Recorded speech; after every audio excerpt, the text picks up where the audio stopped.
ევროსაბჭო 2026 წლის მემორანდუმს აქვეყნებს, რომელიც ადამიანის უფლებათა კომისრის მაიკლ ოფლაერტის საქართველოში ვიზიტის შემდეგ მომზადდა. მემორანდუმში კომისარი ხაზს უსვამს საპროტესტო აქციების დროს პოლიციის მხრიდან ძალადობის გამოუძიებლობას. ანგარიში ასევე გაკრიტიკებულია ოცნების რეპრესიული კანონები, ოპოზიციური პარტიების აკრძალვის მცდელობა და მედიაზე ზეწოლა. ანგარიში ასევე საუბარია ბათუმელებისა და ნეტგაზეთის დამფუძნებლის ზია ამაღლობელის საქმეზე. მაიკლ ოფლაერტი ქართულ ოცნებას ჟურნალისტის გათავისუფლებისკენ მოუწოდებს. ძირითადი რეკომენდაციები კი ასეთია.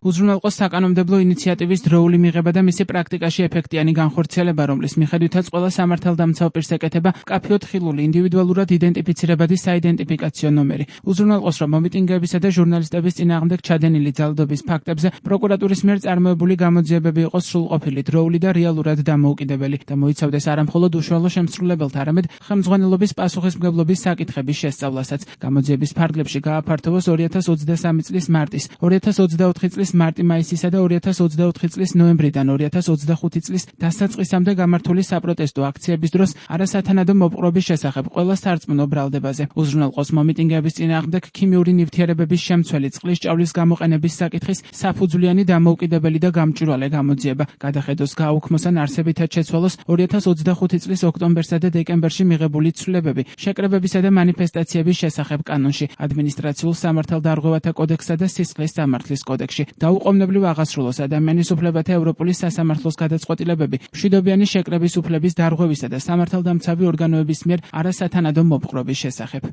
კომისარი ქართულ ოცნებას ასევე მოუწოდებს შეწყვიტოს სამოქალაქო საზოგადოების ორგანიზაციების მიმართ გეოფარასა და გრანტების შესახებ კანონის ფარგლებში დაწყებული მოკვლევები, შეწყდეს სამოქალაქო საზოგადოების ორგანიზაციების წინააღმდეგ სისხლის სამართლის საქმეები, დამამძიმებელ გარემოებებში საბოტაჟში სავარაუდო მონაწილეობის ბრალდებით, ან სულ მცირე დაუყოვნებლივ აღდგეს წვდომა ორგანიზაციების საბანკო ანგარიშებზე.